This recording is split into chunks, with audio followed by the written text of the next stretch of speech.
Bitta dona ukamni to'yiga mazza qilib qimmat-qimmat narsalar olib kiyinaman desam, lekin negadir to'yga ozgina vaqt qolganda xo'jayinimni pishuvlar tutib qoldi. O'zi senga to'yda nima bor deganlariga vobshe chida bo'lmaydi. U dedim, bu dedim, amallab qo'yniga pul oldim, lekin tufli bilan sumkaga pul so'raganimda, shu mayda-chuda ashqal-dashqallaring nima qilasan deb g'irt teskari bo'lib oldilar. Даже o'zlarining shkoflarini ochib, oyoq kiyimlarini qachon olganlarini eslolmaydilar-yu, nimamush mening shkofimda bir tala oyoq kiyimim bormish. O'shalardan bittasini olib kiyib ketursam bo'lar ekan.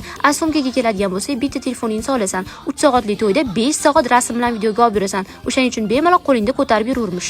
Oxiri o'sha jahl qilib ozgina qo'shib berasizmi, yo'qmi dedim, bo'pti. Butun xo'lni o'tlarni yurib, kegurimgacha tozalab qo'ysang, sirazi so'ragan pulingni beraman dedilar. Men ham o'ylab o'tirmasdan bo'ldi, kelishdik. Havo ancha salqin, kecha yomg'ir yog'ib, yerli ham yumshab qolgan. Timbo'li kecha yarim xo'lini o'tini ancha yulib qo'ygan edim. Ishlarimni davom ettirdim. Borgan sari qo'lim og'rigandan keyin bo'lsa, oldinroq ishlatmagan miyamni ishlatishni boshladim. Gapida turish erkak kishiga yarashadi dedim, o't yurishni to'xtatib, miyamni ishlatib, ayollarning taktikasiga o'tdim. Bu degani albatta bir kun arazlash va ozgina 3-4 tomchi suvning ko'z yoshlar.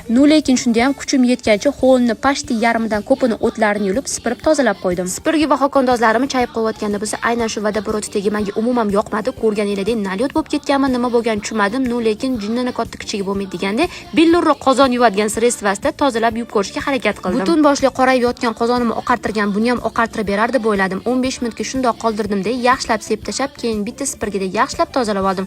Natija yomon bo'lmadi.